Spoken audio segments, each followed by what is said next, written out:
सभापति 9 महोदय, को तो मिला ही है। यह बिहार विधान परिषद राज्य सरकार से अभिस्ताव करती है कि वह राज्य के सरकारी तथा मान्यता प्राप्त माध्यमिक उच्च माध्यमिक विद्यालयों में विभागीय अधिसूचना के तहत निर्धारित अवकाश तालिका के अनुरूप ही नामांकन, पंजीयन, परीक्षा आदि कार्यों के साथ साथ प्रशिक्षण कार्यक्रमों को भी आयोजित कराना सुनिश्चित करावे।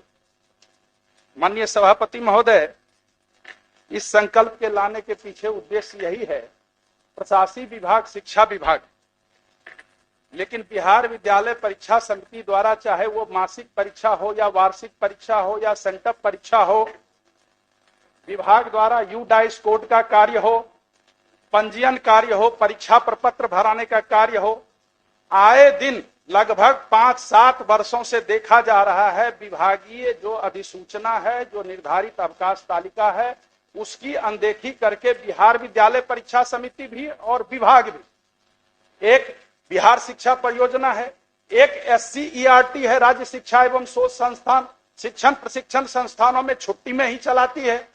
तो ये कहां का नियम है? एक तरफ प्रशासकीय विभाग छुट्टी निर्धारित करती है, दूसरी तरफ छुट्टी के दिन परीक्षा लिया जाता है। सामान्य प्रशासन का सभापति महोदय पत्र है बिहार सरकार का, मंत्री महोदय, जो कि अगर छुट्टी के दिन कोई भी कार्य किन्हीं से लिया जाएगा तो 1 दिन के बराबर वेतन दिया जाएगा। काहे नहीं क्षतिपूर्ति दिया जाता है? उसके बदले एक और विकल्प है, अगर छुट्टी के दिन कोई भी कार्य होगा तो उसके लिए अतिरिक्त अवकाश देय होगा, लेकिन कहीं कुछ देय नहीं होता है। पिछले साल ग्रीष्मावकाश की चोरी कर ली गई। मतलब हम इस सबको इसलिए कह रहे हैं, सभी सदन जान रहे हैं, सदन में भी ये बात उठी थी, ग्रीष्मावकाश में छात्र छात्राओं के लिए अवकाश निर्धारित था और शिक्षकों को ग्रीष्मावकाश में सिर्फ स्कूल में बैठने के लिए कहा गया। तो ये क्या क्या विभाग में हो रहा है। अभी भी मंत्री महोदय को हम धन्यवाद देते हैं, मुख्यमंत्री महोदय को भी धन्यवाद देते हैं, जो कि 10 से 4 बजे का जो समय था, जो दैनिक अवकाश था, जो विद्यालय संचालन का था, उसमें शनिवार को मंत्री महोदय छोड़ दिया गया है। शनिवार को मुख्यमंत्री महोदय ने विधानमंडल में ही कहा था, आपने भी कहा था, शनिवार को सब दिन हाफ डे होता था। तो ये सब जो हो रहा है, कम से कम इसको आप माननीय मंत्री जी के लिए कुछ छोड़िए। महोदय विभागीय स्तर पर ये स्पष्ट मंत्री महोदय कर दें, चूंकि मैं कोई ये संकल्प लाने की जरूरत ही इसलिए हुई, जो कि जो सामान्य प्रशासन विभाग का निर्देश है उसके तहत या तो क्षतिपूर्ति उनको अवकाश दें या तो उनको 1 दिन के बराबर वेतन दें, नहीं तो आप ये निर्धारित कर दें जो शिक्षा विभाग का अवकाश है उस अवकाश के दिन कोई भी कार्य नहीं होगा, चाहे विविध प्रोत्साहन योजना हो वो भी खोल दिया जाता है। छठ के दिन पूजा है, लोग अर्घ देने जाएंगे, उस दिन ऑनलाइन आप नामांकन कीजिए, रजिस्ट्रेशन कीजिए, अब टीचर वहां बैठे रहेंगे, तो छुट्टी क्यों दे? तो मंत्री महोदय इसको संजीदगी से सहानुभूति, ठीक है, शनिवार को हाफ डे को देखा।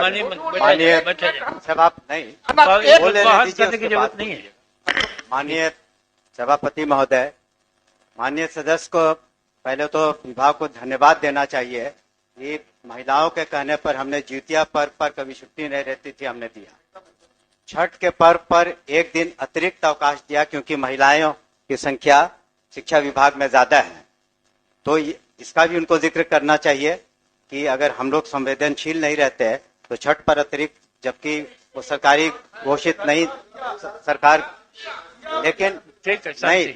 और दूसरी बात है कि हाँ, लेकिन जहां तक प्रश्न है कि हम लोग जो सरकारी अवकाश घोषित है, हम लोग कोशिश कर रहे हैं, कभी कभी उसमें विसंगति हो सकती है, बट सामान्यतः हमने निर्देश दिया है कि जो भी सरकारी अवकाश है वो आप उस पर छुट्टी और काम न लें। लेकिन ये भी एक चैलेंज है, माननीय सदस्य ने इसका जिक्र नहीं किया, कि आज 6 लाख से ज्यादा शिक्षक हैं। जब 6 लाख शिक्षक को आप सोच लें कि अगर मुख्यालय में SCERT में ट्रेनिंग करानी हो और सभी डायट्स में जो जिलों में ट्रेनिंग करानी हो और एक सिर्फ 5 ही दिन एक सप्ताह में और साल में 2 बार करानी हो, तो कुछ व्यवधान बीच में आएंगे, कुछ व्यवहारिक कठिनाइयां आएंगी। हम लोग नहीं चाहते हैं कि अब प्रशिक्षित टीचर जो हैं 6 लाख बच्चों को पढ़ाएं, तो इसमें कभी कभी व्यवहारिक कठिनाइयां आती हैं, उसको हम स्वीकार करते हैं। लेकिन सामान्यतः आपने देखा होगा, खुद स्वीकार भी करेंगे कि जहां तक शिक्षकों का प्रश्न है, चाहे यूनिवर्सिटीज हो चाहे स्कूल्स हो, जो भी शिकायतें थी हम लोगों ने उसको ओपन माइंड से सुना है और निराकरण करने की कोशिश की है। और जो गतिरोध था तरह तरह के, उसमें तो निश्चित रूप से कमी आई है।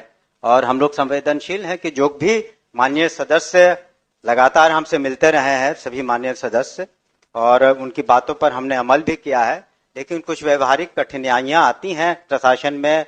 और इतने बड़े महकमे को 75,000 स्कूल हैं, 6 लाख से ज्यादा शिक्षक हैं और यूनिवर्सिटीज के अलग अपने इश्यूज हैं, तो उसमें कुछ एग्जाम कराने में या ट्रेनिंग कराने में कुछ व्यवहारिक कठिनाइयां आती हैं। लेकिन जानबूझ करके इस ख्याल से कि किसी शिक्षक को असुविधा हो या कर्मचारी को असुविधा हो, ऐसी बात नहीं है। हम लोग उसका ख्याल रखते हैं और भविष्य में भी रखेंगे। इसलिए माननीय सदस्य से अनुरोध है कि अपना संकल्प वापस लें।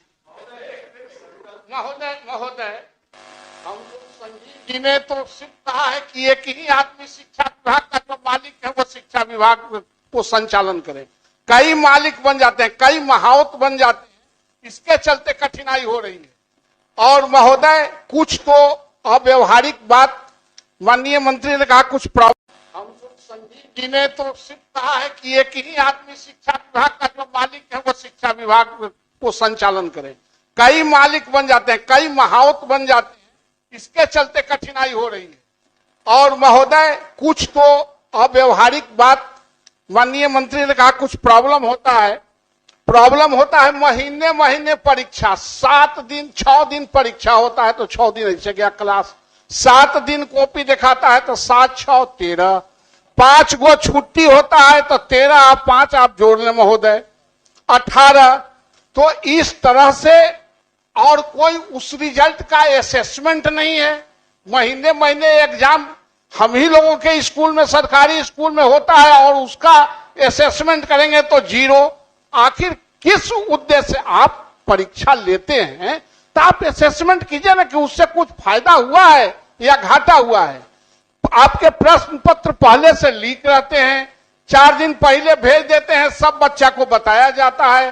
3 दिन तक एक ही सब्जेक्ट के कॉपी को स्कूल अपना प्रतिष्ठा बचाने के लिए उसको लिखवाता है। तो इन सारे मुद्दों पर भी विचार करना चाहिए कि जो औचित्य नहीं, आप 3 महीना पढ़ लीजिए, आप 6 महीना पढ़ लीजिए, लेकिन आप परीक्षा का असेसमेंट कीजिए। आप असेसमेंट नहीं कर रहे हैं, सिर्फ कॉपी और क्वेश्चन लार्ज स्केल पर करोड़ों करोड़ में छपवा के और आप व्यवसाय करा रहे हैं, उससे बच्चों पर बोझ बढ़ रहा है और अव्यवहारिक काम भी हो रहे हैं। पर मैं कहना चाहूंगा माननीय सभापति महोदय कि ये जो पूर्व से चली आ रही जो व्यवस्था थी कि हर महीने की, उस पर हम लोग दिसंबर माह में निश्चित रूप से उस पर विचार कर रहे हैं कि क्या वो व्यवहारिक है कि नहीं। दूसरी बात ये भी है कि अनुश्रवण के दौरान हम लोगों ने ये भी कहा है डिस्ट्रिक्ट एजुकेशन ऑफिसर को, जिनको अभी तक जो बहुत सारे कंस्ट्रक्शन इत्यादि के कामों में थे, उससे उनको मुक्त कर दिया है हम लोगों ने।